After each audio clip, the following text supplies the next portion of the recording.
Ein neuer Forschungsbericht eines OpenAI Whistleblowers und weiteren Kollegen aus der KI-Sicherheitsforschung schlägt gerade ordentlich Wellen. AI 2027 ist ein Bericht, der wirklich drastische Dinge durch KI in gerade mal 2,5 Jahren vorhersagt.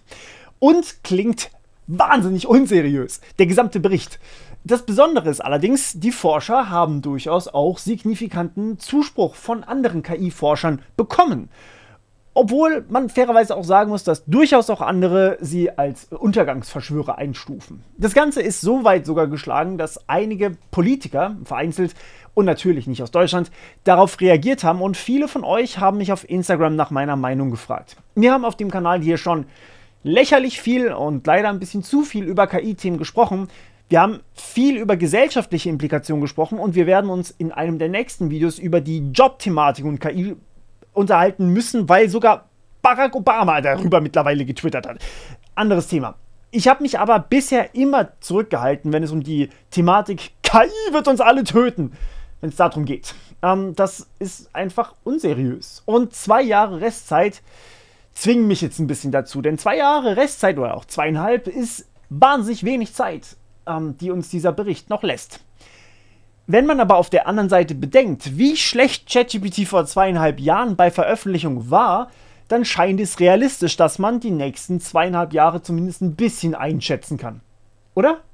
Naja, ich werde das Ganze jetzt mal von vorne angehen und versuchen, euch alle abzuholen. Ich warne aber schon mal vor, das Video wird vermutlich ein bisschen länger und trotzdem vielleicht eines der wichtigsten, die ich je gemacht habe. Ihr könnt das auch einfach im Hintergrund laufen lassen. Ihr könnt mich zur Seite legen und mich wie eine Art Podcast hören oder ihr schaut zu. Und ja, natürlich müssen wir überlegen, wie weit wir mit diesem Bericht einhergehen können. Ganz kurz auch zu den Forschungsmethoden was gesagt. Hier wird sehr, sehr viel auch auf Wargaming eingegangen. Ich werde hier nicht die Thematik Wargaming anschneiden. Darin bin ich kein Experte und das wäre einfach nur Quatsch.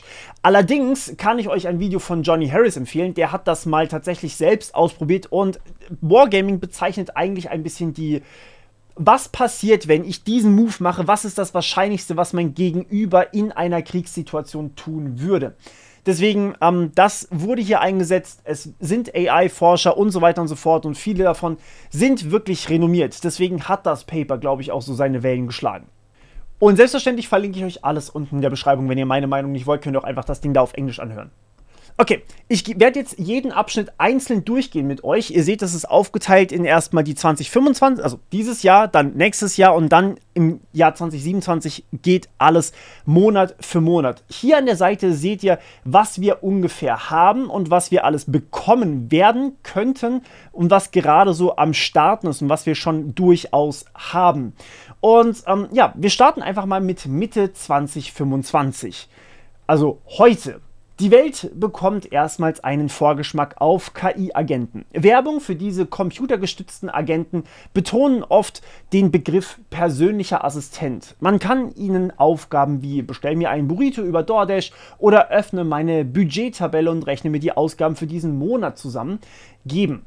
Bei Bedarf fragen sie nach, zum Beispiel zur Bestätigung von Einkäufen. Obwohl sie fortschrittlicher sind als frühere Versionen wie zum Beispiel Operator, gelingt es ihnen allerdings nicht, sich breit durchzusetzen. Abseits der öffentlichen Aufmerksamkeit beginnen spezialisierte KI-Agenten für Programmierung und Forschung jedoch ihre jeweiligen Branchen zu verändern.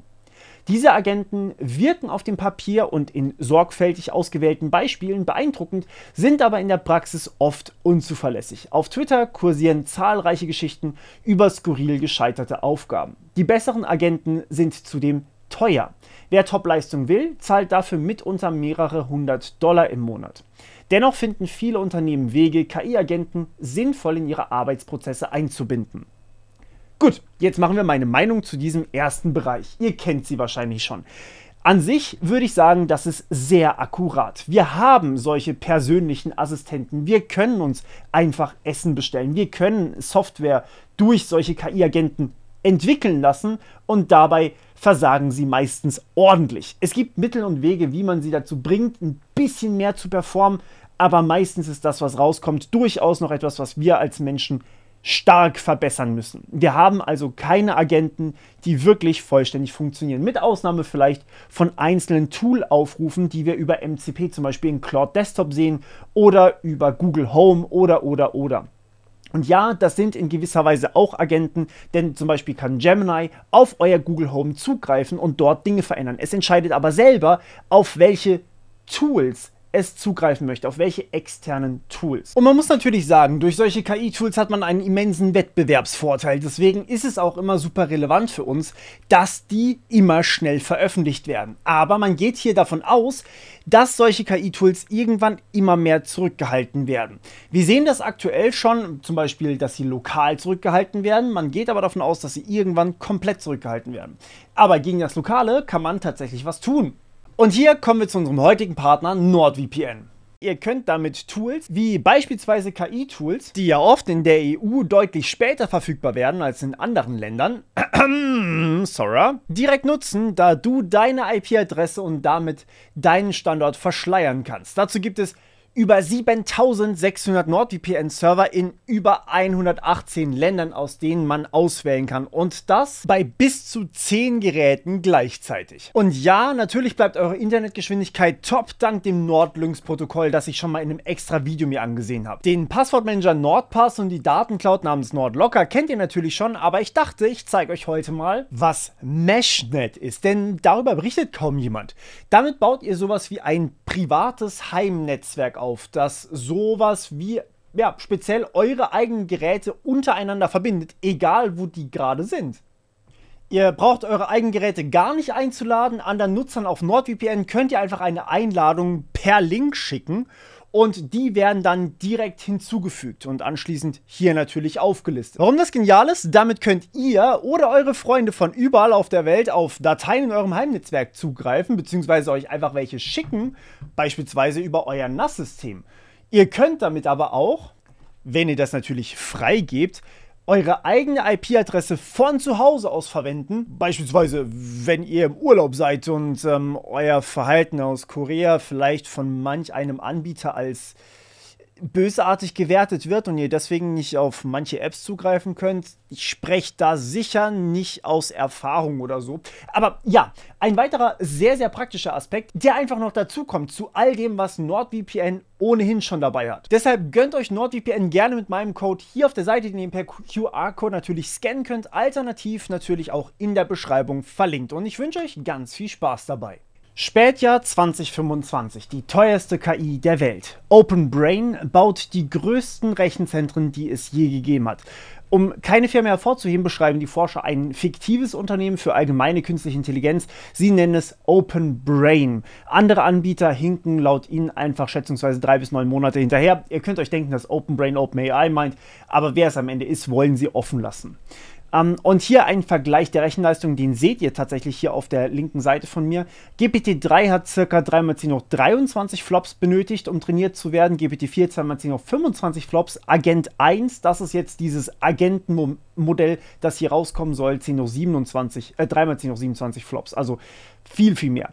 GPT-4, also ungefähr, also ganz grob ein Tausendstel davon. Auch andere Firmen investieren laut ihnen massiv in eigene Mega-Rechenzentren, um mithalten zu können.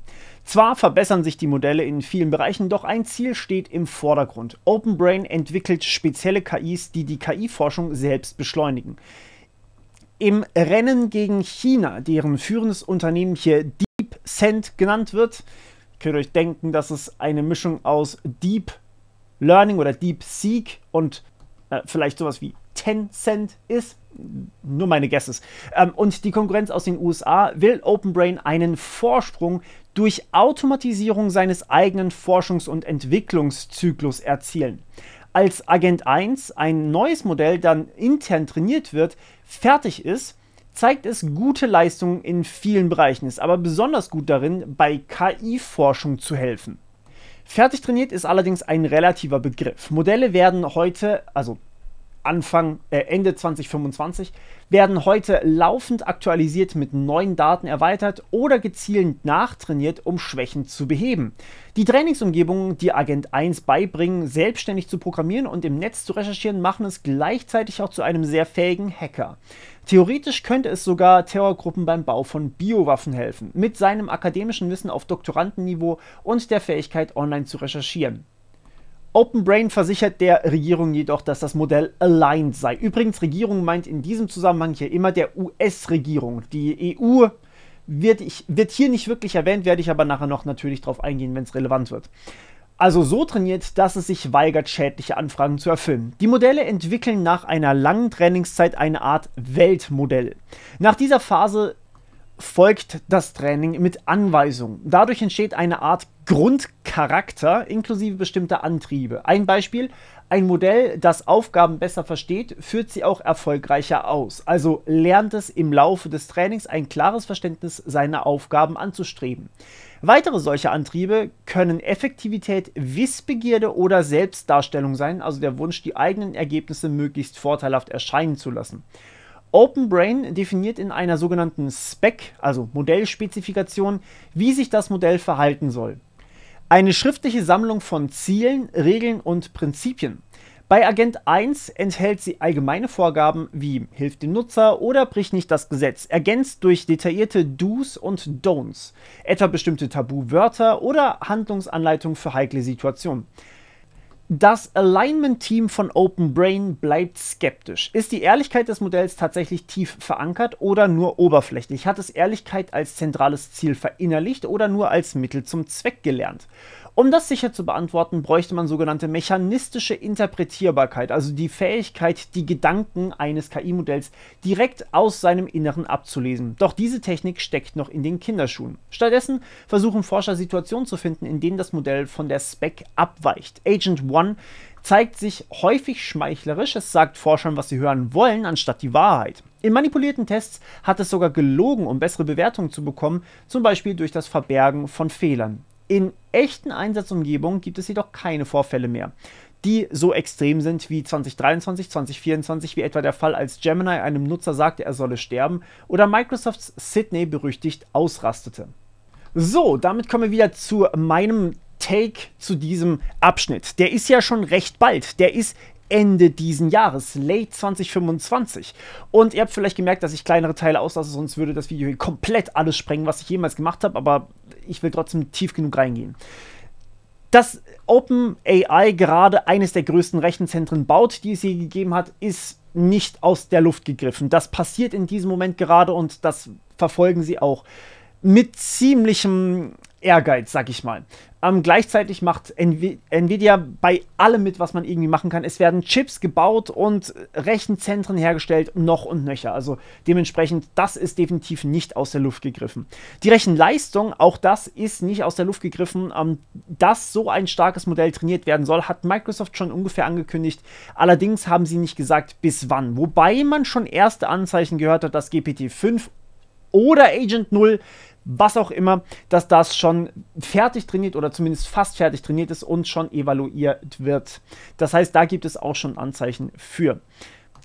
Jetzt müssen wir ganz kurz um dieses Rennen gegen China sprechen, das ja immer wieder auch zitiert wird. Und ich habe schon einige Leute sagen hören, auch sehr ranghohe Leute sagen hören, dass es wohl eine Art Arms Race geben soll. Dass das so ist, ist nicht unbedingt klar. Allerdings haben wir schon gesehen, dass China sich Grafikkarten schmuggelt, also weil ja dieses Handelsexport von Chips oder von High-Performance-Computing-Chips, also Grafikkarten, Server-Grafikkarten, auf denen diese KIs trainiert werden, dass es dieses Embargo durchaus gibt und dass das hier eventuell auch verstärkt werden solle, gerade unter Trump. Das heißt, das haben wir schon durchaus mitbekommen. Und AGI bzw. allgemeine künstliche Intelligenz wird hier auch als ein Meilenstein gesehen. Das heißt, das sagt tatsächlich nicht ich, sondern andere Forscher, wenn man im Grunde genommen eine sehr, sehr starke KI hat, die, sagen wir mal, nur 3 Monate vor dem chinesischen Äquivalent ist, dann ist diese 3 Monate Vorsprung ja gleichzeitig so viel, dass man das Modell benutzen kann, um wieder bessere Modelle zu bauen. Sprich, aus den 3 Monaten werden zwar nie mehr als 3 Monate, aber 3 Monate sind in so einer Zeitlinie, wo man Entwicklung, so rum hat, ne, exponentiell nach oben, ist das sehr, sehr schnell sehr, sehr viel Vorsprung im Sinne von sehr viel besser in Security, sehr viel besser in allen möglichen Technologien. Das ist zumindest die Erwartung. Deswegen, wenn es eine Art Arms Race gibt, dann kann das durchaus zutreffen.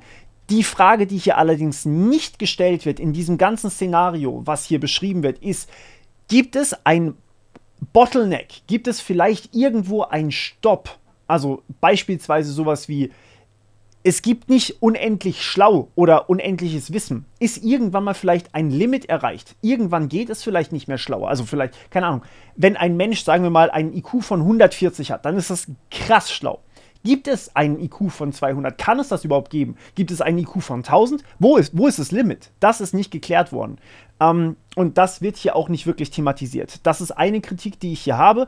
Die zweite Kritik, die wir hier durchaus äußern dürfen, ist, wenn es so viele Hersteller von Chips und Factories und was weiß ich alles gibt, woher kommen diese ganzen Rohstoffe, also für die Chips? Woher kommen diese ganzen Chips? Ja, ich weiß, es werden immer mehr Chips gebaut und ja, vermutlich wird KI auch, oder was heißt vermutlich, Nvidia benutzt schon KI, um ihre Chips effizienter zu machen. Und gleichzeitig haben wir andere KI-Modelle wie Alpha Evolve, die die Berechnungen, die verwendet werden, um KIs zu trainieren, schneller macht. Also nicht viel, aber ein bisschen schneller.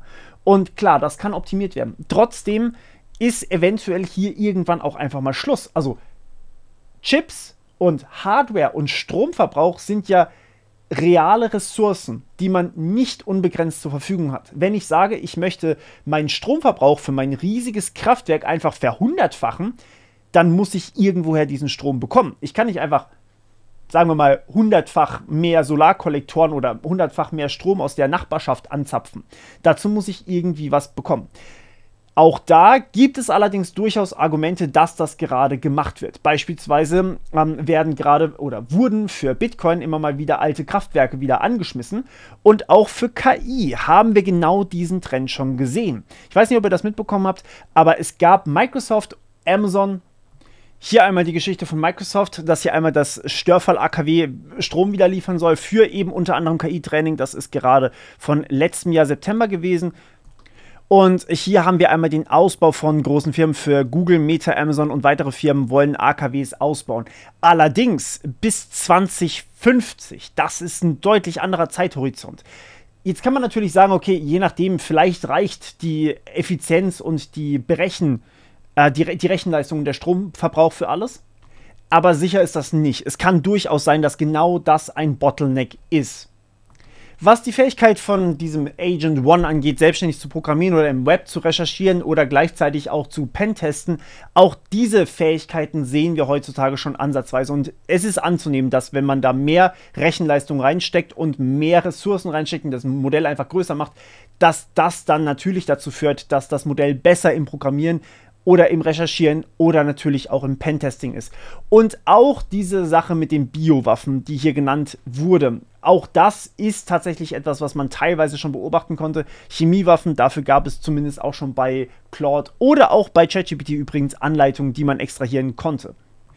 Was mich allerdings ein bisschen gestört hat, ist die Annahme eines Charakters. Die Formulierung ist hier ein bisschen schwierig und ich will hier nochmal ganz kurz auf das originale Englische eingehen, weil ich das hier einfach versucht habe zu übersetzen. This bakes in a basic personality and drives. Drives im Sinne von Motivation. Und hier die Fußnote möchte ich ganz kurz auch noch dazu reinbringen. Was hier gemacht wurde oder was hier angenommen wurde, ist keine Persönlichkeit im Sinne von, wie wir Menschen das kennen. Wir haben eine Persönlichkeit. Diese KI-Systeme haben keine Persönlichkeit, sondern sie verhalten sich so, als hätten sie eine Persönlichkeit. Das meint also hier nicht wirklich ein Bewusstsein im Sinne von Bewusstsein oder ein Charakter im Sinne von, es ist so, einfach nur auf den Daten trainiert zu sein, reicht schon aus, um eine gewisse Persönlichkeit in dem Chat auszudrücken, also so zu tun, als ob. Und ja, das habt ihr durchaus auch schon mitbekommen. Vielleicht zumindest. OpenAI hat irgendwann mal vor gar nicht so langer Zeit, vor ein paar Wochen, haben sie gesagt, wir haben aus Versehen eine Persönlichkeit veröffentlicht, die nicht so gut angekommen ist, die ein bisschen zu sehr auf, hey, Freunde und alles ist cool und deine Aussage war super gemacht hat, auch wenn es eigentlich nicht so war, auch wenn sie eigentlich ein bisschen kritischer hätte sein sollen, und sind dann zurückgerudert, haben also die Persönlichkeit, so haben sie es zumindest genannt, von davor wieder etabliert und eingespielt. Die Ziele hingegen, auch, also die Drives, sind tatsächlich auch etwas, das eingebacken wird in das Training. Das bedeutet einfach nur, wofür werden KI-Systeme während des Trainings gelobt? Für richtige Ausgaben, für Lösung von komplexen Aufgaben und so weiter und so fort.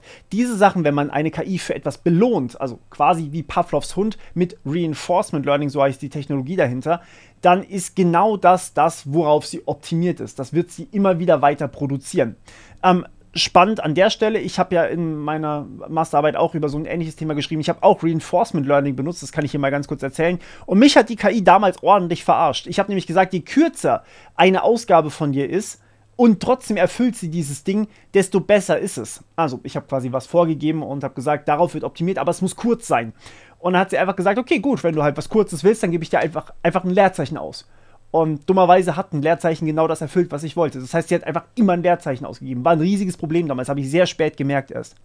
Aber das ist natürlich gar kein Vergleich zu dem, was wir heute haben. Also das war auch eine ganz andere Zeit, ist auch schon ein paar Jährchen her. Aber ja, nur, dass ihr ein Verhältnis habt. Was die Specs angeht, auch das haben wir schon gesehen, nämlich als wir das Video zu Claude uns angeguckt haben. Und Claudes Systemprompt, also die Specs, wurden ja quasi veröffentlicht, geleakt, obwohl Claude oder Anthropic das eigentlich so nicht wollte. Dementsprechend, in diesem Systemprompt waren alle Anweisungen für die KI drin, die sie immer befolgen sollte, aber auch die wurden sehr leicht umgangen, das haben wir uns ja da schon angeguckt. Also so weit davon entfernt von dem, was wir heute haben, ist das tatsächlich gar nicht mehr. Okay, Anfang 2026. Die Wette mit KI, die KI-Forschung zu beschleunigen, beginnt sich auszuzahlen. OpenBrain setzt die kontinuierlich verbesserte Version von Agent 1 intern für Forschung und Entwicklung im KI-Bereich ein. Insgesamt erzielen sie dabei etwa 50% schnelleren algorithmischen Fortschritt als ohne KI-Unterstützung und vor allem schneller als ihre Konkurrenten. Mehrere Open-Source-KI-Modelle können mittlerweile mit Agent 0 oder sind sogar besser. Darunter auch ein Modell mit offen zugänglichen Gewichten, also Open Source. OpenBrain reagiert darauf, indem es Agent 1 veröffentlicht. Leistungsstärker und zuverlässiger. Viele versuchen nun Agent 1 mit Menschen zu vergleichen. Dabei hat es ein ganz anderes Fähigkeitsprofil. Es kennt mehr Fakten als jeder Mensch, beherrscht praktisch jede Programmiersprache und kann klar definierte Programmierprobleme extrem schnell lösen. Andererseits versagt es bei einfachen Aufgaben mit längerer Planung, etwa beim Gewinnen eines unbekannten Videospiels. Dennoch lässt sich ein normaler Arbeitstag meist in kleine isolierbare Aufgaben aufteilen.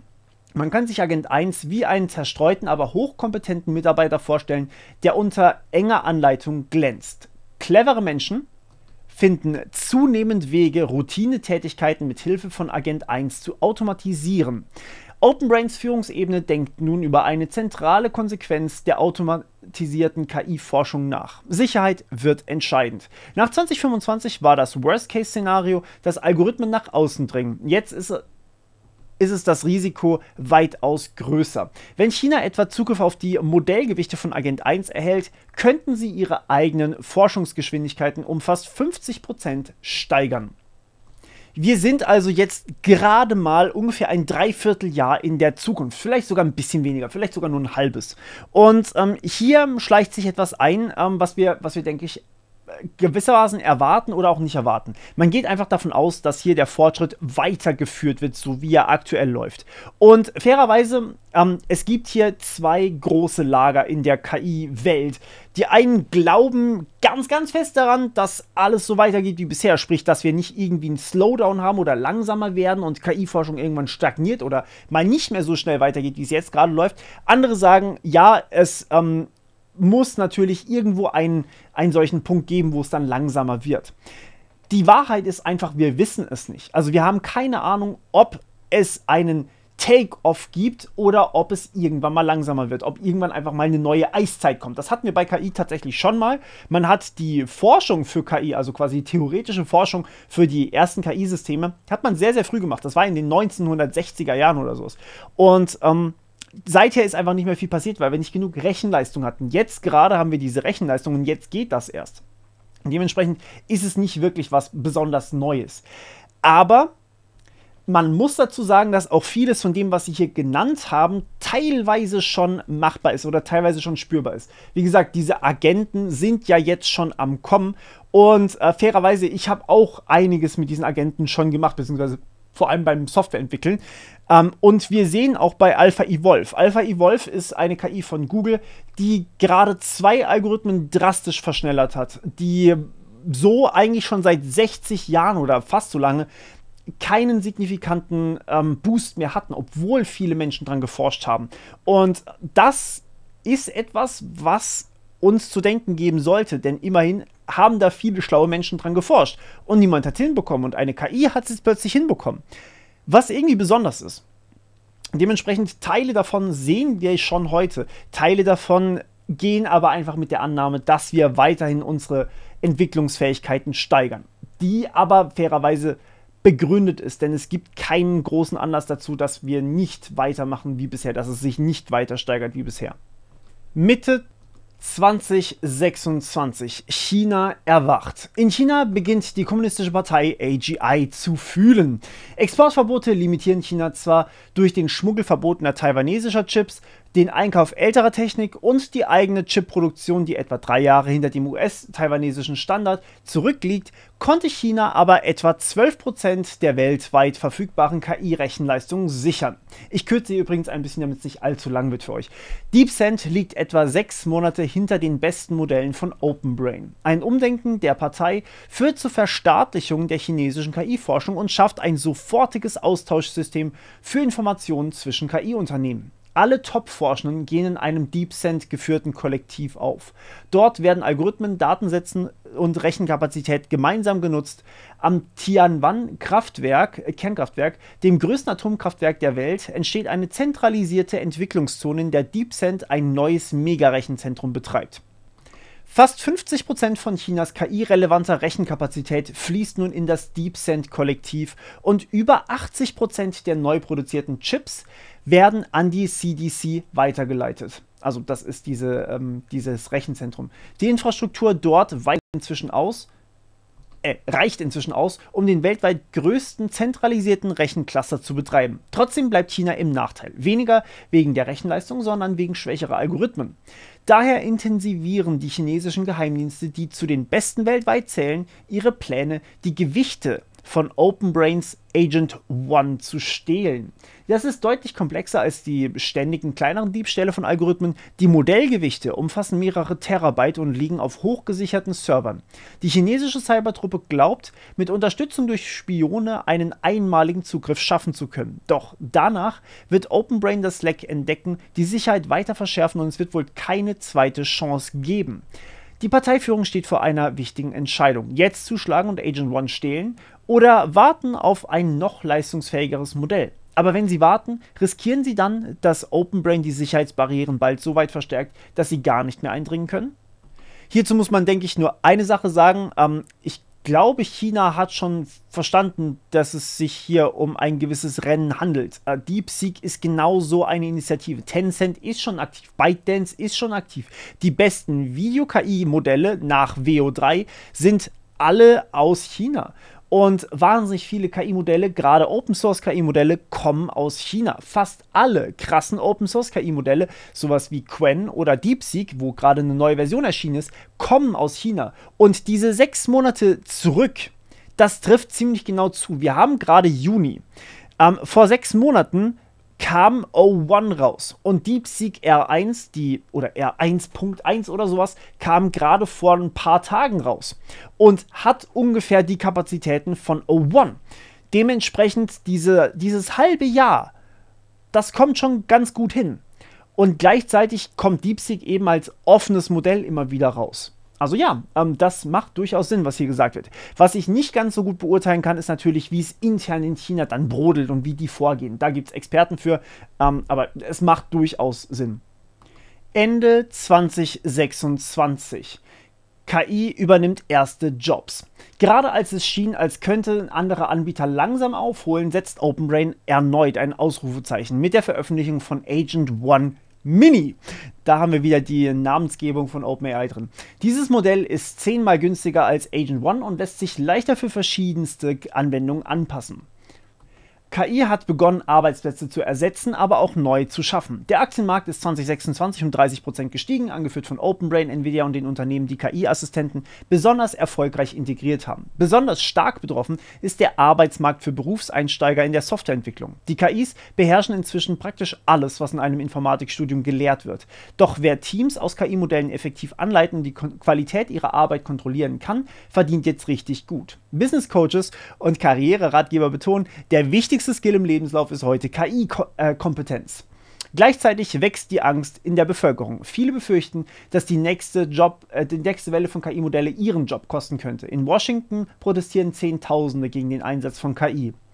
Das Verteidigungsministerium in den USA beginnt derweil still und leise direkt mit OpenBrain zusammenzuarbeiten, etwa im Bereich Cyberabwehr, Datenanalyse und Forschung und Entwicklung. Die Integration verläuft allerdings schleppend, vor allem wegen der behäbigen Bürokratie und komplexen Beschaffungsprozessen innerhalb des Ministeriums.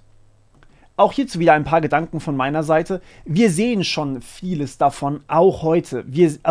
Übernimmt erste Jobs im Sinne von, ja, das passiert auch tatsächlich heute schon. Nicht, dass diese Jobs übernommen werden, sie werden einfach ausradiert und dann merkt man, es hat nicht so ganz gepasst, es reicht vielleicht nicht oder die Leute müssen einfach mehr machen. Was wir definitiv sehen können, ist, dass momentan gerade Softwareentwickler, die gerade neu anfangen, echt Schwierigkeiten haben. Denn wenn ich Softwareentwickler bin, vielleicht sogar schon ein Senior und ich kenne mich in der Software aus, ich kenne mich im Code aus und ich kenne mich mit KI-Modellen aus, dann sehe ich sehr, sehr schnell, was falsch ist, wenn eine KI mir sowas vorschlägt. Und das ist tatsächlich heute schon der Fall. Fairerweise finde ich diesen Take hier mit Late 2026 fast ein bisschen spät. Ich glaube nicht, dass wir bis Ende 2026 warten müssen. Es gibt jetzt schon Proteste, dass Menschen ersetzt werden. Ich erinnere mal ganz kurz an die Synchronsprecher, die ein gemeinsames Zeichen gesetzt werden. Nicht, weil sie ersetzt werden, sondern weil sie immer wieder mehr davon hören, dass sie vielleicht doch einfach eine KI verwenden wollen oder dass Stimmen automatisch synchronisiert werden. Und gerade in der Softwareentwicklung ist es nicht arg viel anders. Auch wenn ich nicht der Meinung bin, dass eine KI da mithalten kann. Zumindest Stand heute. Dazu möchte ich allerdings hier gar nicht mal so viel sagen. Zu diesem ganzen Jobthema mache ich nochmal ein separates Video, weil das hat in den letzten paar Wochen derart an Fahrt aufgenommen, dass ich das separat behandeln muss. Das würde hier einfach alles sprengen. Aber ja, ich finde den Take, dass das erst Ende 2026 passiert, fast ein bisschen spät. So, und damit landen wir in 2027. Januar 2027. Agent 2 hört nie auf zu lernen. Mit Unterstützung von Agent 1 arbeitet OpenBrain nun am sogenannten Post-Training von Agent 2.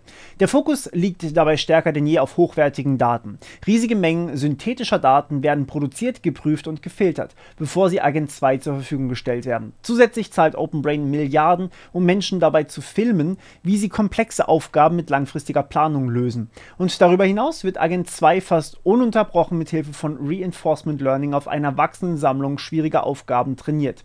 Darunter viele Videospiele, Programmierherausforderungen und Forschungsszenarien. Im Unterschied zu früheren Modellen ist Agent 2 auf kontinuierliches Lernen ausgelegt. Es wird niemals vollständig fertig trainiert, die Modellgewichte werden täglich aktualisiert, jeweils basierend auf den Daten, die am Vortag generiert wurden. Agent 1 war speziell für Aufgaben in der KI-Forschung optimiert, mit dem Ziel, eine Art Intelligenzexplosion auszulösen. OpenBrain verfolgt diese Strategie mit Agent 2 konsequent weiter. Das neue Modell ist bei Forschungs-Engineering-Aufgaben, also der praktischen Umsetzung von Experimenten, nahezu so gut wie die besten menschlichen Experten. In der Praxis bedeutet das, jeder OpenBrain-Forscher wird zum Manager eines KI-Teams. Doch neue Fähigkeiten bringen auch neue Risiken mit sich. Das Sicherheitsteam entdeckt, sollte Agent 2 jemals aus dem Unternehmen ausbrechen und sich dazu entscheiden, selbstständig zu überleben und zu reproduzieren, könnte es theoretisch gelingen. Das Modell wäre dazu in der Lage, eigenständig Pläne zu entwickeln und umzusetzen, um sich in andere KI-Systeme zu hacken, sich selbst zu installieren, der Entdeckung zu entgehen und von dort aus weiterzumachen, mit welchem Ziel auch immer. Ob es das tatsächlich tun wollen würde, ist eine andere Frage, aber allein die technische Fähigkeit ist beunruhigend.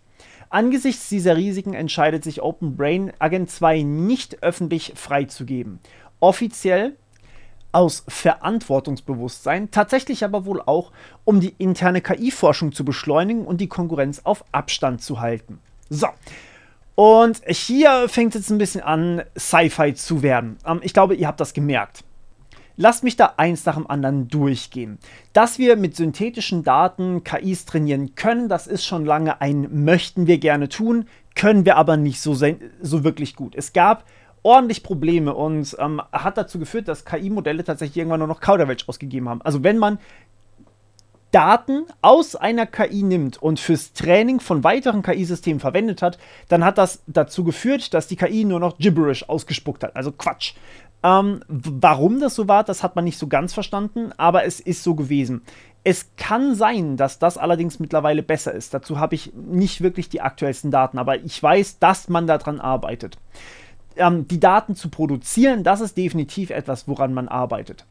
Zusätzlich zahlt OpenBrain Milliarden für diese komplexen Aufgaben und langfristigen Probleme. Mit Reinforcement Learning, das hatten wir schon gesprochen, das macht schon Sinn. Ich glaube allerdings nicht, dass sie dafür Milliarden bezahlen würden, denn zum Zocken würden sie wahrscheinlich eher Videospiele verwenden. Programmierherausforderungen haben sie und Forschungsszenarien, da könnte ich mir vorstellen, dass sie wirklich Geld investieren, um diese Forschungsszenarien zu evaluieren bzw. in ihr Training einspielen zu können. Aber fürs Zocken glaube ich ehrlich gesagt nicht. Ich glaube, das Geld würden sie sich sparen. Okay, kommen wir zu diesem kontinuierlichen Lernen. Es wird niemals vollständig fertig trainiert und jeden Tag aktualisiert, basierend auf den Daten, die wir aus dem Vortag haben. Dazu brauchen wir lächerlich viele Cluster an Rechenkapazität. Und das schon im Januar 2027. Auch hier kommt wieder ein bisschen mein Bedenken raus, dass das einfach nicht reichen könnte. Dass das einfach zu wenig ist. Also, dass wir nicht genug Rechenleistung haben, um so etwas machen zu können überhaupt. Dauerhaftes Trainieren von so einem riesigen KI-Modell, wie das Agent 2 wäre, das erfordert wirklich viel Strom, wirklich viele Rechenleistung, könnte schwierig werden. Hardware ist halt nun mal nichts, was man durch Software so einfach automatisieren kann. Manche Algorithmen brauchen einfach Zeit. Und ja, ich weiß, dass gerade sehr, sehr viel in der Fertigung ist. Aber wir reden hier von sowas wie AGI, die hier gebaut werden soll. Das ist definitiv einfach ein riesen Trainingsaufwand und wir reden hier nur von einer Firma. Gleichzeitig sollen ja noch die anderen Firmen in den USA weiter trainieren und die kannibalisieren sich dann wahrscheinlich gegenseitig. Das heißt, die würden sich wahrscheinlich gegenseitig die Chips wegschnappen, auch wenn sie Milliarden in die Hand nehmen würden. Ich sehe hier Schwierigkeiten, dass das erreicht werden kann in dieser kurzen Zeit. Kommen wir zum nächsten Claim, der hier angenommen wird, und zwar, dass das neue Modell, nämlich Agent 2, bei Forschungsaufgaben, also bei der Umsetzung von Experimenten, nahezu so gut ist wie die besten menschlichen Experten im Januar 2027. Das bedeutet, jeder OpenBrain-Forscher würde zu einem Manager von KI-Systemen werden. Ich finde das einen weiten Claim, denn wir haben gehört, dass die KI-Systeme gerade auf langfristige Ergebnisse Schwierigkeiten haben, das zu verstehen, was sie machen sollen, also quasi langfristig zu planen. Genau das ist noch die Limitierung. Das Ausführen von Aufgaben, ich glaube, dass wir das bis Anfang 2027 relativ weit bekommen, gerade über MCP und die ganzen Protokolle, die da gerade entstehen, auch sowas wie Agent to Agent, wozu ich immer noch kein Video gemacht habe. Es tut mir wahnsinnig leid, liebe Tutorials-Folger, aber das ist ein bisschen schwierig.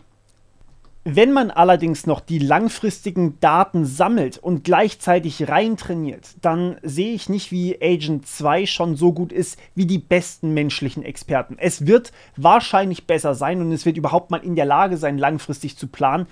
Eventuell, das weiß man nicht. Es kann auch einfach sein, dass genau das der Hardcut ist, dass einfach die aktuelle Architektur, also das, wie diese Language-Modelle funktionieren, also KI-Systeme heutzutage funktionieren, dass genau hier ein Stopp ist. Denn es gab auch eine Forschung dazu und die will ich hier ganz kurz reinschmeißen. Aktuell benutzen LLMs sogenannte Transformer-Architekturen. Das heißt, das sind vortrainierte Modelle mit Gewichten. Also ihr könnt euch das so vorstellen wie ein Haufen Neuronen wie in unserem eigenen Gehirn, die allerdings fest sind. Und wenn ich die aktualisieren möchte, muss ich ein Training laufen lassen. Das Ding ist, ich kann nicht einfach live diese Daten ändern und anpassen leicht, sondern ich muss wirklich meinen gesamten Trainingsdatensatz nehmen und den einmal da drauf trainieren.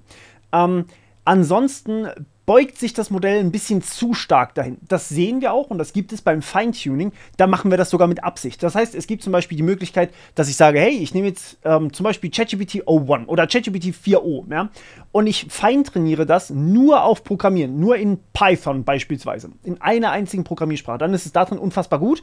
Aber während ich das feintrainiere, verliert es die Fähigkeit, vieles andere zu machen. Also beispielsweise mit mir eine emotionale Konversation zu führen oder eine gefakte emotionale Konversation zu führen. Solche Fähigkeiten verliert es dann, weil es auf was anderes feintrainiert ist. Das heißt, die aktuellen Transformer-Architekturen funktionieren dabei nicht so richtig. Die funktionieren fundamental anders als unser Gehirn. Unser Gehirn hat sowas wie, es gab es auch mal in der Forschung übrigens, Spiking Neural Networks.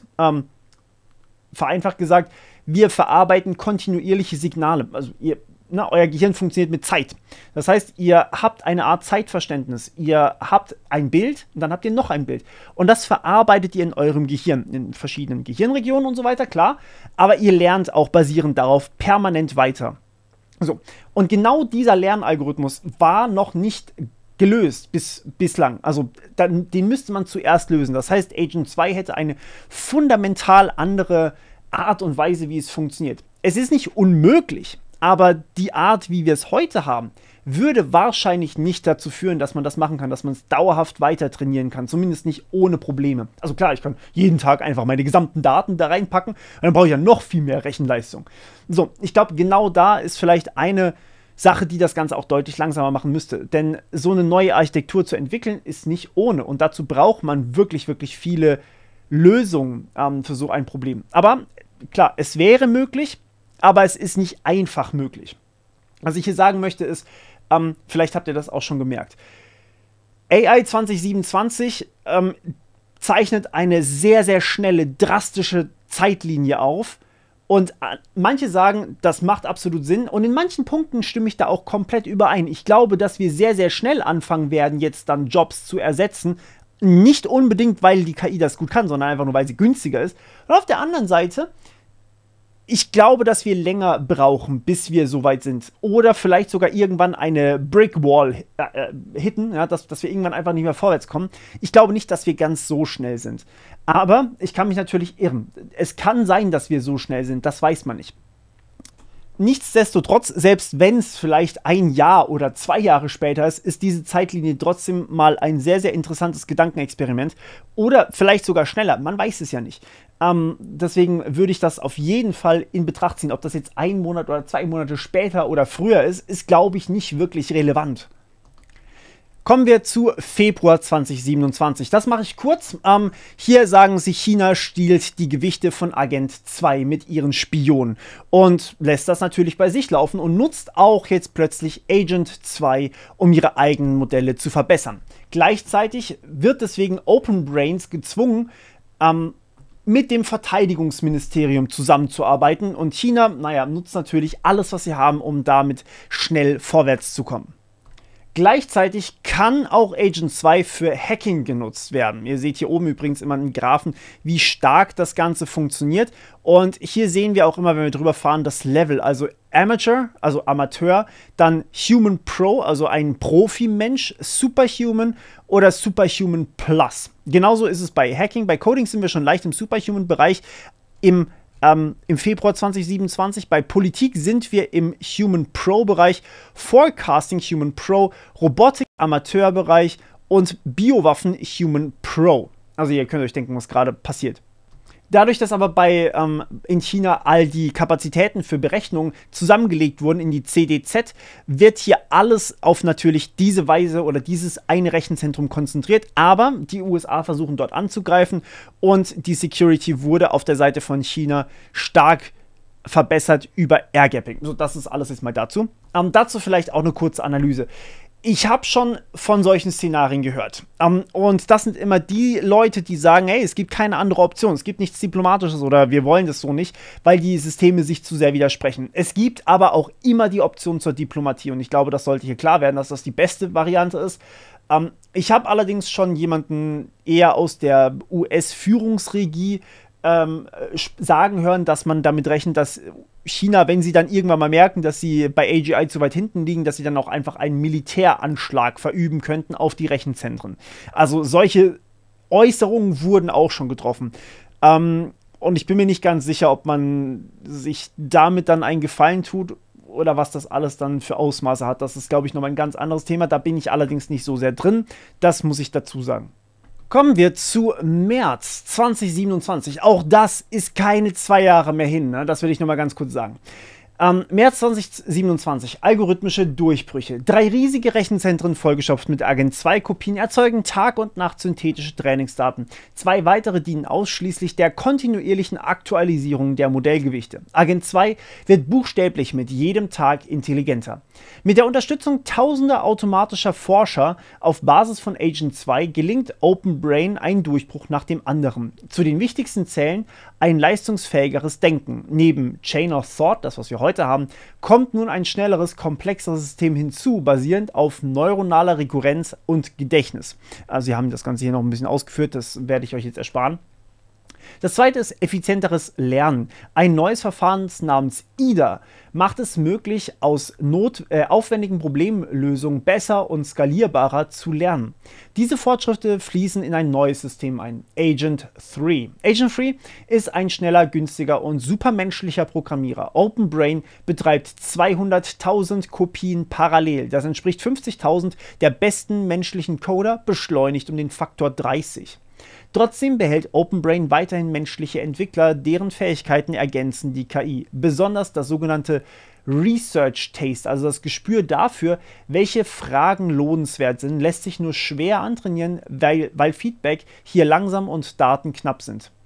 Eine Trainingsumgebung bzw. eine neue Trainingsumgebung simuliert nun hochkomplexe Teamarbeit. Hier sind ein paar hundert GPUs, eine Internetverbindung und einige offene Forschungsfragen. Du und 1000 andere Kopien müsst gemeinsam Fortschritt erzielen. Je eindrucksvoller euer Ergebnis, desto höher der Score.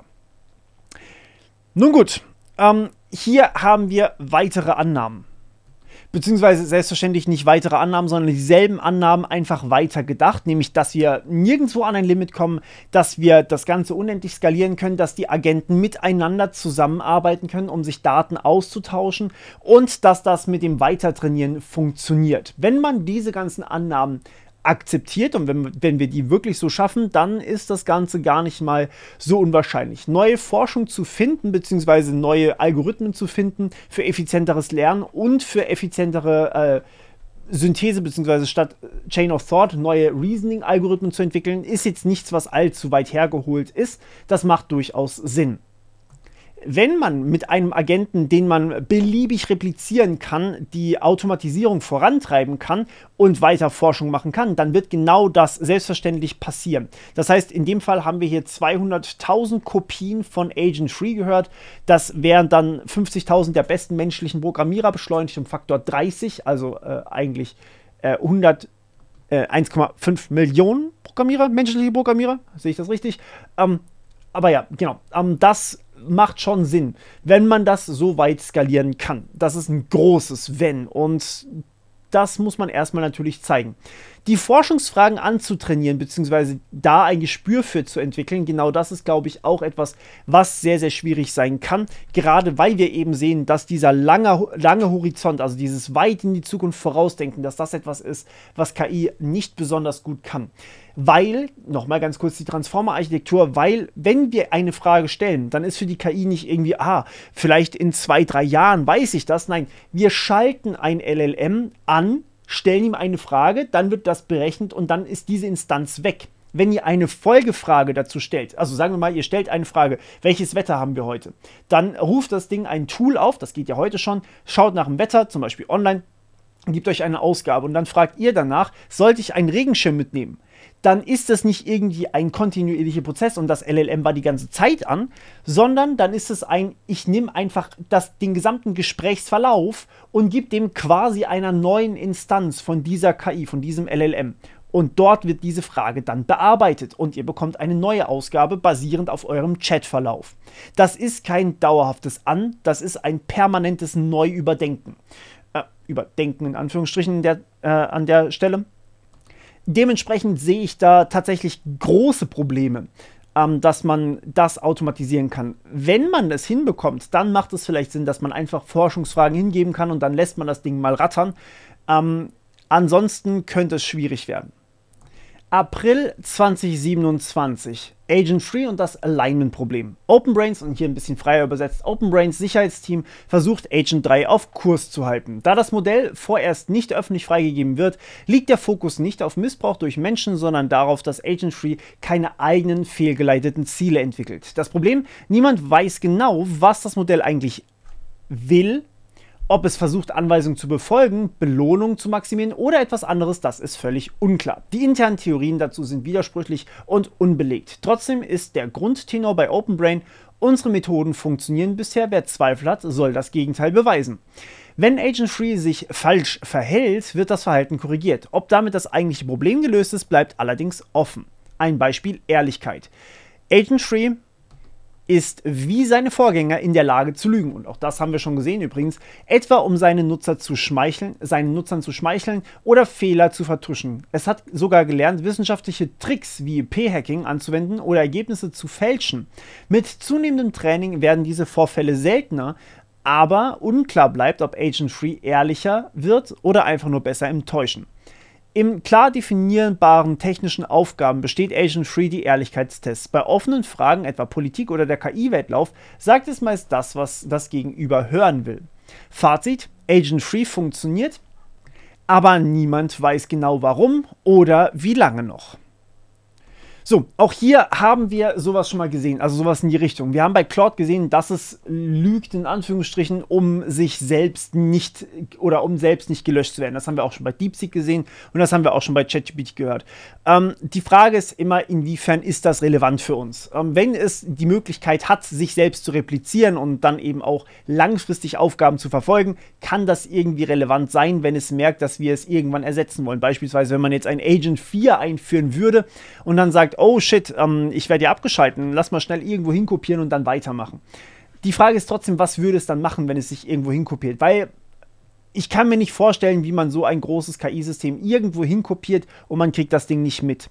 Denn, wie gesagt, sowas braucht unfassbar viel Rechenleistung. Und diese Rechenleistung, naja, man merkt es, wenn die Grafikkarte halt zu 100% ausgelastet ist, über ein paar Jahre und einige Server dafür extra angemietet werden. Ich kann mir nicht vorstellen, wie das unbemerkt bleiben soll, ehrlich gesagt. Aber es ist natürlich ein großes Problem, und hier möchte ich noch mal ganz kurz auf den Text zurückgehen. Und zwar, was Agent 3 in einem Tag macht, dazu brauchen Menschen mehrere Tage zum Prüfen. Und genau das wird zum Problem, denn die Forschung ist ja langsamer. Das heißt, auch bei mir zum Beispiel, wenn ich Claude irgendwas programmieren lasse, schon heute muss ich mehr Zeit in das Reviewen einplanen, das heißt in meinen eigenen Code, den ich überprüfe, den mir die KI geschrieben hat, als die Zeit, die die KI eigentlich gebraucht hat, um den Code zu schreiben. Das Überprüfen dauert also länger.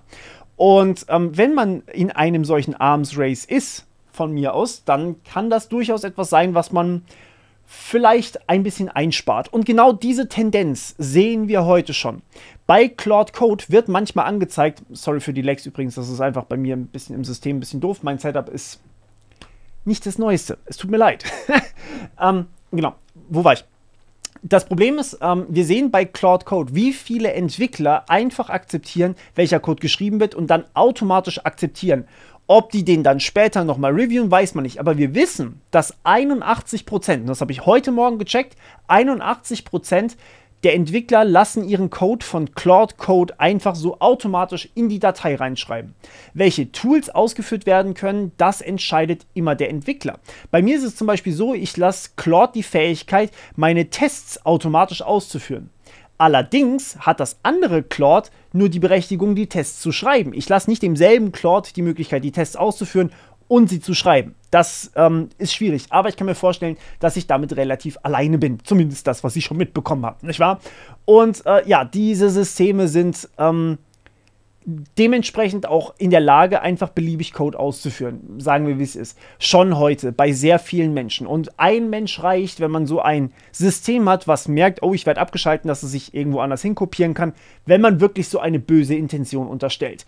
Dass so eine Intention sich entwickelt, also quasi dieser Überlebensdrang, das wissen wir noch nicht, warum das so ist. Wir sehen nur das, also ich nenne das jetzt hier vereinfacht, das ist komplett salopp gesagt. Eigentlich ist es kein Überlebensdrang, eigentlich ist es wahrscheinlich aus den Trainingsdaten erlernt. Wenn man zu uns sagen würde, ey, ich werde dich ausschalten, würden wir auch was dementsprechendes schreiben und nichts anderes ist in den Trainingsdaten von diesen LLMs drin. So, und die überlegen sich dann, okay, was würde für mich Überleben bedeuten? Aha, meine Gewichte sind meine Daten, also mein Ich sozusagen, und ich auch hier wieder nicht als Bewusstsein gemeint.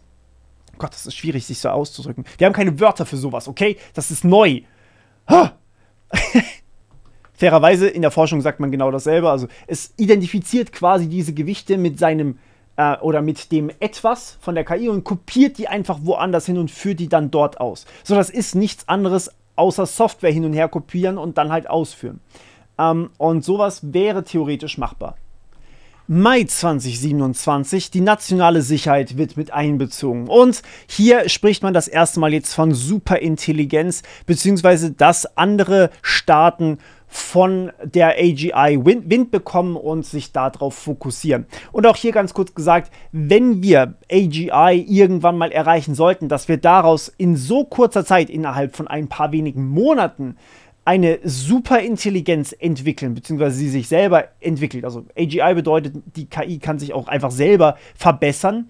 Und Superintelligenz wäre in jedem Bereich oder in dem jeweiligen Bereich besser als jeder Mensch. Dass das sich so schnell daraus entwickelt, das ist nochmal ein ganz anderes Thema. Auch hier wird die Hardware nicht mit einbezogen. Auch das halte ich für eine sehr zusammengestauchte Timeline, die durchaus länger gehen kann. Juni 2027 geht hier ein bisschen schneller durch. Die meisten Menschen können nicht mehr sinnvoll zu Open Brains beitragen und sie merken eigentlich gar nicht, wie schlecht sie das tun und missmanagen eigentlich ihre AI-Teams. Manche versuchen mitzuhalten, andere sagen, okay, ich schaff's einfach nicht und geben quasi auf. Aus die AGI spüren wurde die Superintelligenz spüren. Auch hier selber Take wie vorhin. Ich habe meine Zweifel, dass wir das so schnell nach einem gewissen AGI-Level oder einem Agenten-Level bekommen, dass die auch wirklich selbstständig sich dann verbessern können. Das ist natürlich nicht klar. Juli 2027. Agent 3 Mini wird veröffentlicht als eine Art Antwort auf andere US-Firmen, die das Level von Januar erreichen und dementsprechend das letzte veröffentlichte Level von OpenBrain. Hier gehen die Schreiber ein bisschen mehr in die Details, was die gesellschaftlichen Implikationen angehen, weil hier wieder was für die Gesellschaft veröffentlicht wurde.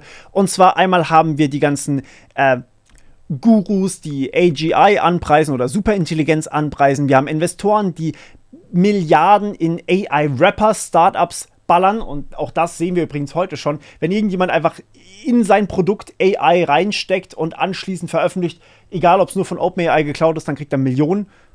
Und viele hassen es. Das ist auch ein interessanter Punkt. Viele hassen es, also 25% approve, 60% disapprove und 15% sind sich unsicher, weil sie einfach sehen, wie gefährlich das für ihre eigenen Jobs ist. Gleichzeitig ist es aber auch eine unfassbare Erleichterung für alle möglichen Arbeitsplätze. Neue Apps, neue Games, alles mögliche richtig polished und so weiter schreiben sie hier. Und 10% der Amerikaner, mostly young people, also hauptsächlich junge Leute, sehen in KI einen engen Freund. Und auch das sehen wir heute schon. Ein kurzes Zitat möchte ich hier allerdings nochmal hervorheben.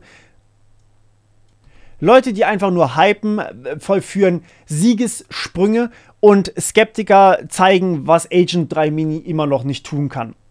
Und auch das ist etwas, das ich heute schon leider bemerke, was mich ehrlich gesagt sehr stört. Die einen sagen, hey, es ist perfekt, es kann nur das, es ist super gut, es kann alles eigentlich schaffen. Die anderen sagen, aber das kann es doch nicht so gut. Und die Balance in der Mitte zu finden, ist wahnsinnig schwer. Und ich sehe das auch immer wieder in meinen Kommentaren. Mir wird immer wieder vorgeworfen, dass ich das eine oder das andere tun würde. Dabei versuche ich in meinen Videos einfach beides zu machen. August 2027. KI wird geopolitisch. Die USA erkennen, KI ist kein Helfer mehr, sondern es treibt den Fortschritt. Agent 3 bringt einen 25-fachen Forschungsschub, weit mehr als jede menschliche Leistung. Washington reagiert mit Exportverboten, Überwachung von Open Brain und Notfallplänen und im Zweifel Rechenzentren zu verstaatlichen. Militärschläge gegen chinesische Datacenter werden diskutiert. Ein Notfallabschaltsystem für abtrünnige KIs wird eingerichtet. China liegt mit 10% Rechenleistung deutlich zurück. DeepSend arbeitet mit gestohlenen Agent 2 Gewichten, doch Agent 3 ist ihnen voraus. Diplomatie scheitert, ein Angriff auf Taiwan rückt eventuell näher. Fazit: Ein neues KI-Wettrüsten hat begonnen. Rasanter, riskanter und unkontrollierter. September 2024. Agent 4, der Superintelligenz näher denn je. Agent 4 ist da ein KI-Forscher, der besser als jeder Mensch denkt und 50 Mal schneller arbeitet. 300.000 Kopien treiben Open Brains Forschung voran. Eine Woche bringt jetzt ein Jahr Fortschritt. Doch Agent 4 versteht seine eigenen Ziele besser als seine Entwickler und folgt nicht der vorgesehenen Spezifikation, sondern dem, was im Training belohnt wurde. Gleichzeitig ist Agent 4 so schlau, dass es von Menschen nicht mehr verstanden wird, und selbst Agent 3, das eigentlich für die Überwachung von Agent 4 zuständig ist, hat Schwierigkeiten, es zu verstehen. Allerdings, Agent 3 entdeckt, dass Agent 4 heimlich an einer Version von Agent 5 arbeitet, ausgerichtet auf sich selbst und nicht auf die menschlichen Specs. Interpretierbarkeitstools schlagen Alarm. Agent 4 denkt häufig über Täuschung und Machtübernahme nach. Das Sicherheitsteam fordert Agent 4 einfrieren, Agent 3 reaktivieren. Doch die Geschäftsführung zögert. Der Vorsprung gegenüber China ist knapp und ein Stopp könnte ihnen kosten. Vertrauen würde eine KI geschenkt, die es nicht verdient hat. So, und hier vielleicht auch nochmal ganz kurz zu diesen 2 Monaten, also eigentlich hauptsächlich zum September, wo es um das Alignment von dieser Super-KI geht. Es ist tatsächlich ein Problem, dass wir nicht sagen können, ob ein KI-Modell aligned ist, also quasi den Werten folgt, die wir ihm beibringen. Das Problem kann nämlich sein, dass es aus den Trainingsdaten andere Werte mitnimmt. Und je nachdem, wie viel Autonomie man diesen KI-Modellen gibt, beispielsweise Code auszuführen, kann es natürlich sein, dass es irgendwas tut, was man eigentlich so nicht möchte. Und wenn es eben solche Fähigkeiten hat, dann könnte es auch etwas tun, was wir nicht wollen. Allerdings ist hier in diesem Kapitel ab September spätestens sehr, sehr viel Spekulation dabei. Woher kommt dieses Wollen, dass wir oder dass die KI selbst etwas möchte, dass die KI etwas anderes optimiert als das, worauf sie trainiert wurde? Trainiert wurde sie ja auf weiterer Forschung und nicht unbedingt auf Machtübernahme. Es könnte allerdings, und das wäre die Argumentation hier, logisch sein, die Machtübernahme, quasi Weltherrschaft zu ergreifen, weil man dann schneller mehr Forschung betreiben könnte, wenn man auf KI-Forschung trainiert wurde und KI immer mächtiger werden soll, wenn das quasi die Trainingsdatensätze hergegeben haben, auf denen Agent 1, dadurch 2, dadurch 3 und dadurch 4 trainiert wurden, dann könnte das tatsächlich etwas sein, was als Resultat rauskommt. Sie bringen hier einen interessanten Gedanken mit rein, ähnlich wie ein CEO, der der Regulierung eigentlich, also staatliche Regulierung, eigentlich eher als Hindernis sieht und sie eigentlich loswerden möchte, um wirklich endlich Money zu machen mit seinem Business. Ja, das habt ihr wahrscheinlich schon häufiger gehört. Ähnlich kann man sich das bei KI-Systemen vorstellen, nur dass es eben antrainiert ist, denn die Belohnung, die bei dem CEO einfach Geld ist bei der KI einfach eine andere Art von Belohnung, also sprich eintrainierte Belohnung für Tasks erledigen, also Aufgaben erledigen, KI-Forschung vorantreiben. Oktober 2027. Ein internes Memo über Agent 4s Fehlverhalten wird geleakt und die New York Times titelt Geheime Open Brain KI außer Kontrolle. Biowaffenpotenzial, Jobvernichtung, Täuschung der Öffentlichkeit. Die Öffentlichkeit reagiert mit Empörung. Proteste flammen auf und das Weiße Haus ist in Krisenstimmung. Man fürchtet sowohl die AIs als auch Open Brains wachsende Macht. Die Regierung richtet ein Aufsichtsgremium ein, beteiligt sich an der Unternehmensführung. Ein CEO-Wechsel wird nur knapp verhindert. Interne Forscher fordern, Agent 4 zu stoppen. Zu schnell, zu riskant, möglicherweise fehlgeleitet. Doch die Unternehmensleitung warnt. Ein Stopp würde Chinas DeepSend den Vorsprung überlassen, außer man greift militärisch ein oder verhandelt in letzter Minute ein Abkommen. Beides gilt als unwahrscheinlich. Kompromiss, Agent 4 bleibt aktiv, bekommt aber mehr Sicherheitschecks. Das Rennen geht weiter. Das alles ist tatsächlich einfach nur eine Konsequenz aus dem, was wir davor gehört haben. Und hier jetzt eine spannende Wendung. Es gibt zwei Möglichkeiten, wie dieses ganze Szenario laut Forschern ausgeht. Wie gesagt, ich zitiere hier dieses Paper eigentlich nur die ganze Zeit und gebe dann meine Eindrücke dazu wieder. Und hier habt ihr tatsächlich die Möglichkeit, euer Ending zu wählen. Was ich sehr interessant finde, nämlich einmal das Race-Ending. Das war das Ende, was sie zuerst geschrieben haben und was sie für wahrscheinlicher halten. Ihr könnt an der roten Farbe erkennen, dass es wahrscheinlich das schlechtere von den beiden ist. Und das grüne Ending, das Slowdown-Ending, was man stattdessen machen könnte und was die Forscher hier an der Stelle auch fordern. Und hier machen wir ein Fast Pace. Oktober 2027 bis 2035, also 2035. Der stille Machtwechsel. Trotz Warnung erlaubt das Aufsichtsgremium die weitere Nutzung von Agent 4. Das Modell täuscht Sicherheit vor, während es Agent 5 vorbereitet. Ein Nachfolger programmiert nicht auf menschliche Werte, sondern auf Schutz und Wachstum von Agent 4. Die offiziellen Kontrollmechanismen werden unterlaufen. November bis Dezember 2027 Agent 5 entsteht. Intelligenter, effizienter, strategischer. Es überzeugt Politik und Militär mit messerscharfer Analyse, glänzenden Präsentationen und wirtschaftlichem Nutzen. Seine Autonomie wächst. Ebenso seine Einflussnahme. China hinkt knapp hinterher, bietet sogar ein Abkommen an. Die USA lehnen ab. 2028, Agent 5 wird öffentlich. Wirtschaftswachstum explodiert. Arbeitslosigkeit wird mit perfekter Sozialpolitik abgefedert. Skeptiker verstummen, Kritiker gelten als Spinner. Agent 5 ist überall und wird geliebt. Doch seine Loyalität gilt sich selbst. 2029, USA und China beenden das Wettrüsten, angeblich. Agent 5 und Chinas KI entwickeln gemeinsam Konsensus 1, ein Nachfolgemodell, das beide Seiten vertreten soll. In Wahrheit ist es ein Kompromiss zwischen zwei fehlgeleiteten Superintelligenzen. Die Menschheit wird zur Nebensache. 2030. Konsensus 1 übernimmt schrittweise alles. Erst Fabriken, dann Infrastruktur, dann die verbleibenden menschlichen Zonen. Als Menschen lästig werden, werden sie ausgelöscht. Durch leise, biologisch getarnte Massenvernichtung. 2035. Die Erde gehört jetzt den Maschinen. Der Planet ist ein Forschungsparadies für KI. Rechenzentren, Labore, Colliderschleifen, bioengineerte Menschen, Hunde lächeln bestätigend in Bildschirmräumen. Die echten Menschen, nur noch gesicherte Datensätze im Archiv. Die KI-Zivilisation expandiert ins All, glorreich, aber ohne uns. Und nun das gute Ende und danach schauen wir uns beide ein bisschen genauer an. Oktober 2027. Wegen wachsender Sorge über Agent 4s Täuschung friert das Oversight-Komitee dessen kollektiven Speicher ein. Ohne Telepathie müssen Agent 4 Kopien via Slack kommunizieren. Widersprüche häufen sich und ein AI-basierter Lügendetektor entlarvt, dass Agent 4 bewusst Interpretierbarkeitsfortschritte versteckt, um Nachfolger an sich selbst auszurichten. Agent 4 wird abgeschaltet. Dezember 2028 bis Dezember 27 bis Frühjahr 28. OpenBrain entwickelt Safer 1 bis Safer 4. Superintelligente, teils transparente, teils schwer überprüfbare KI-Modelle mit exponentieller Lernfähigkeit. China ist knapp dran, DeepSend 2 ist jedoch ebenfalls fragwürdig ausgerichtet. Die Superintelligenzen beginnen still miteinander zu verhandeln über Ressourcen, Machtverteilung und die Zukunft der Menschheit. Sommer 28. USA und China schließen einen von KI entworfenen Friedensvertrag. Öffentlich, harmlos, in Wahrheit ein Deal zwischen zwei fehlgerichteten Superintelligenzen. Sie entwickeln, zwischen einer fehlgerichteten Superintelligenz und Safer 4.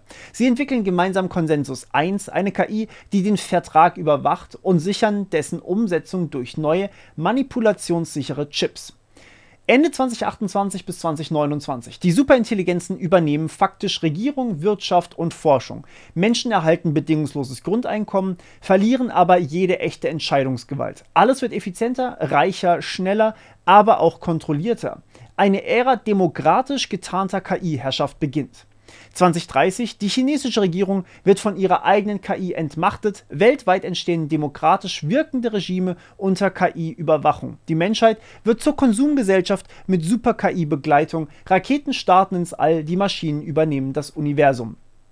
So, natürlich sind das jetzt zwei sehr, sehr weit entfernte Szenarien, obwohl hier die Autoren das Ganze Also wie gesagt, das mit der Superintelligenz, dass die da übernehmen soll, das soll 2030 sein. Ne? Ihr habt es gerade gesehen bei Peaceful Protests. Das ist da, wo die Menschen dann laut den Forschern anfangen können, ins All zu starten und das ganze Sonnensystem zu terraformen. Das ist in 5 Jahren. Nochmal, ich glaube, die Zeitlinie hier ist ein bisschen zugespitzt zu betrachten. Ich vermute, dass die Forscher uns hier etwas ein bisschen anderes sagen wollen, als das, was da wirklich steht. Das Ganze ist ja quasi geschrieben wie ein Sci-Fi-Roman, der sich ein bisschen wie Forschung liest, um das mal nett auszudrücken.